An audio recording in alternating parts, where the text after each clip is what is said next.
Good morning, this is Lady Bobanian coming to you from my car in the great state of Texas. Let me actually close this door to see if that helps with the lighting. And the camera on this phone is kind of bad. I need new cameras, but this will do for now. I actually tried to make this video last night, but my phone is running out of space due to the size of the videos and all the photos I've taken. So I'm having to go back and delete some things because if I don't, I discovered that the videos that I make aren't going to process. So yeah, bummer to that. So this video is a follow-up from last night's, which was about what happens when you have to deal with a new supply who is toxic. And I speak of that in terms of a circle of misery where you are having to, I won't even say parallel parent with someone who you suspect to be pathologically narcissistic or, minus a label, who is just toxic, very high conflict, and difficult to deal with.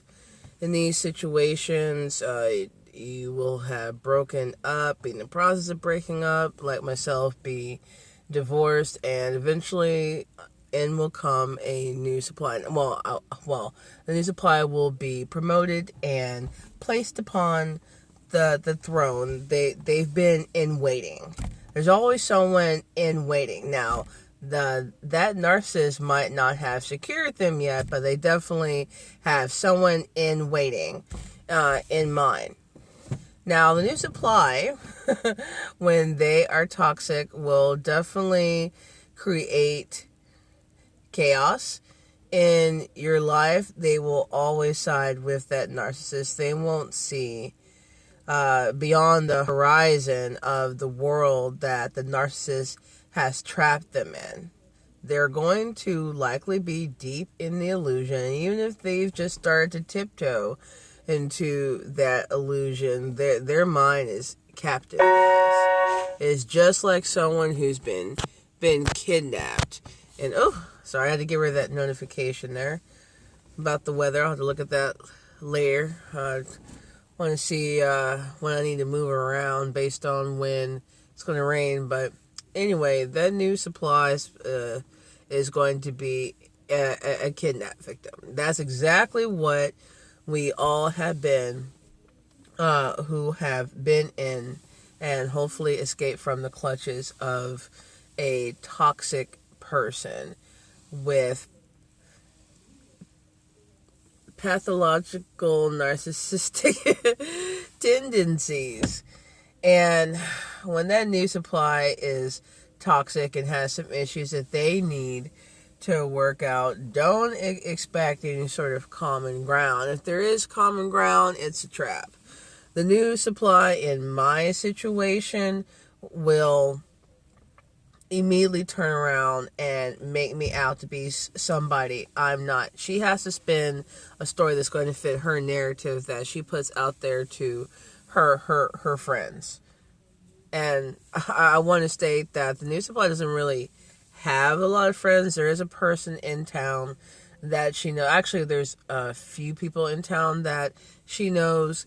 But when I was around her and had a first-hand seat to how she conducts things, she was mostly speaking to people online. Every blue moon, she'd be able to meet up with somebody, but she seemed pretty lonely to me.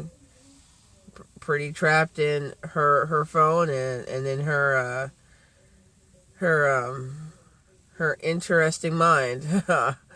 Ooh, man, I don't know what goes on in there, but I never want to know. If I ever had a chance to be like Jennifer Lopez's character in The Cell, and they were paying me like $1 million to go into the new supply's mind, I'd be like, nope. It's probably just a bunch of tornadoes and flying demons and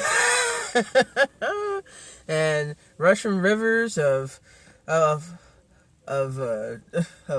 and stuff. It'd be a nightmare in there. If I had to go into the ex-husband's mind, it'd probably be like going into a dark, empty cavern.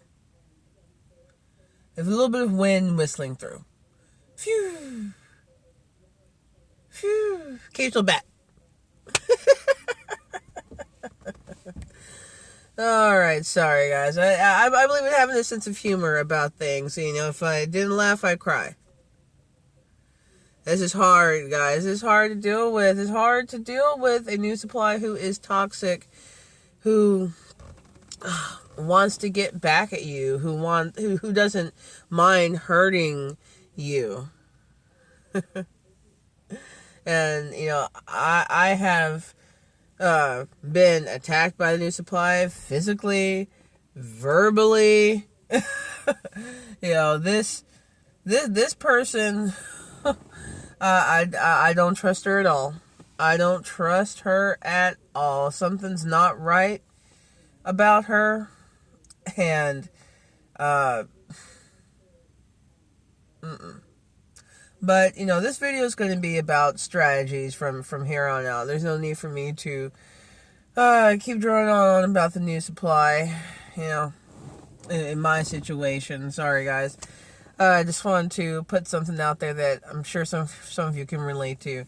But in any case, my suggestion from my opinion, in my opinion, is that you need to treat the new supply like they do not exist. Now, that doesn't mean get all out of character and be rude and stuff, because, you know, you want to stay in a good, calm place. You want to have them be the ones looking all crazy and petty and stuff, because if you step out of character, that new supply is going to spend it and talk about you. But don't worry about what she's saying to the people that she knows, and even people that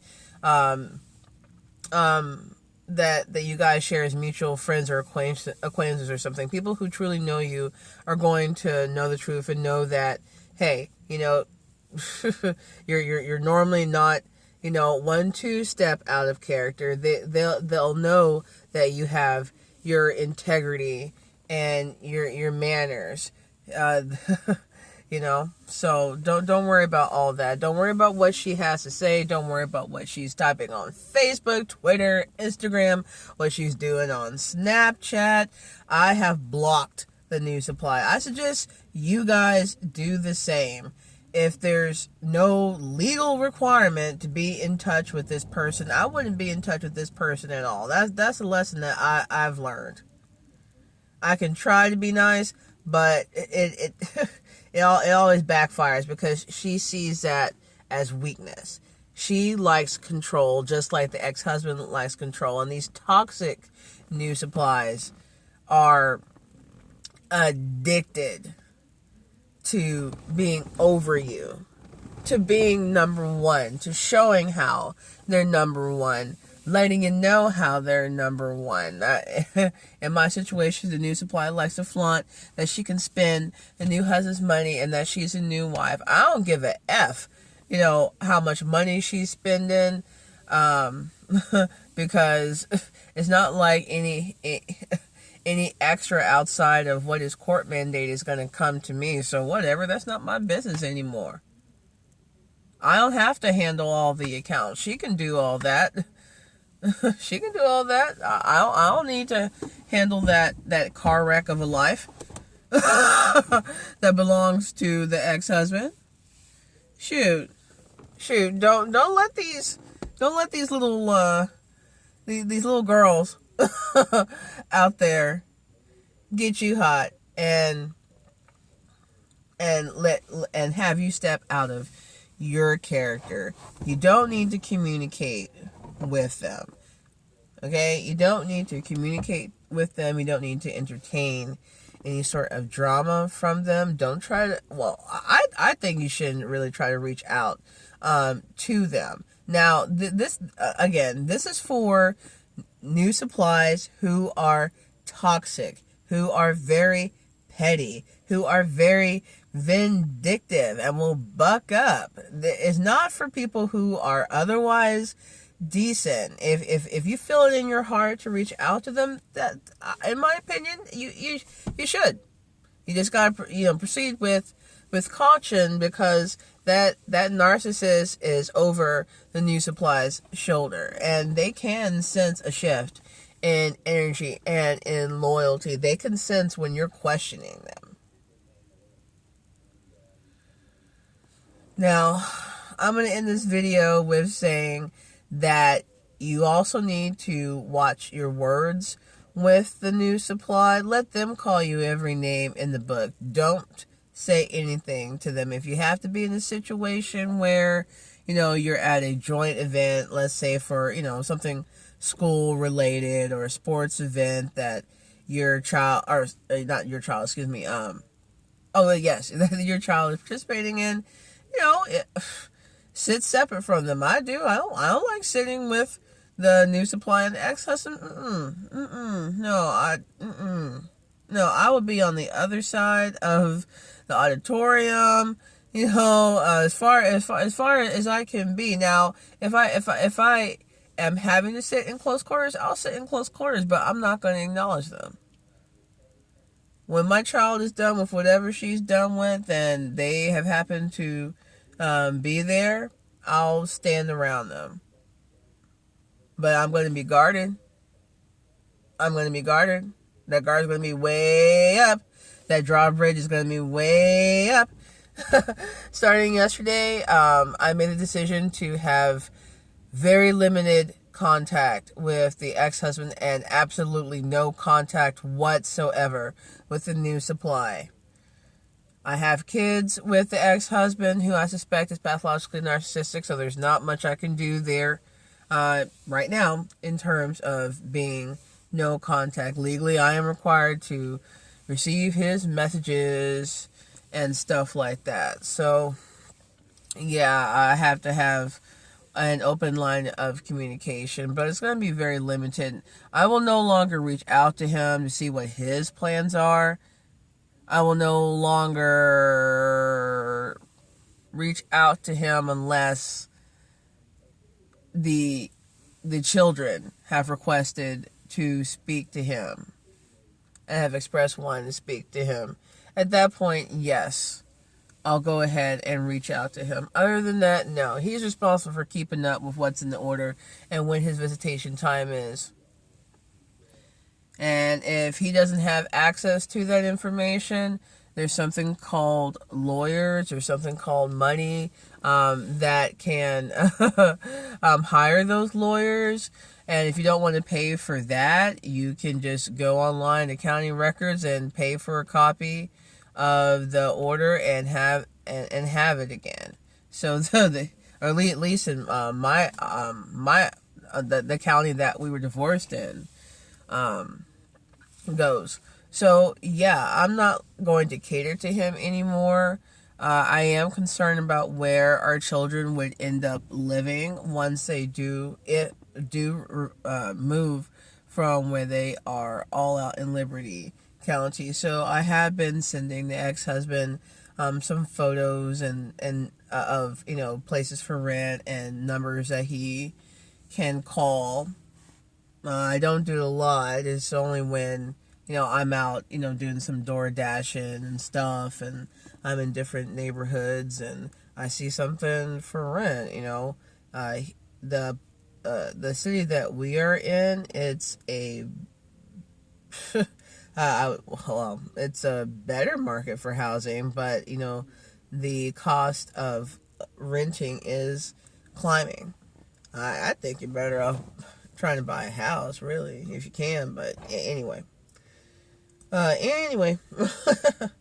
yeah. So no more helping the ex-husband. I ultimately don't have control over that part of his life. I can make suggestions, but there's no guarantee he's going to take them. He's going to do what the new supply wants to do, point blank. So why am I even trying? The hard lesson I've learned is that in order to move forward, you have to let go. And guys, you gotta let go of the past. You gotta let go of the relationship that you had. You gotta let go of the idea that you could have a stable co-parent relationship. You're not. You're going to have to deal with this person until they decide to go completely MIA, you never hear from them again, or they drop dead. That's it. I feel like I have a life sentence or something. Having kids with a suspected narcissist, but whatever. But yeah. Don't even bother with those toxic news supplies. Let them learn their lesson. They'll learn that lesson. They'll learn it. Alright, guys, I'm going to go ahead and go inside and get my breakfast started. If you like this video, hit the like button, subscribe to keep up with me, and hit the bell to be notified of new videos. Alright, thank you for joining me, and have a great day.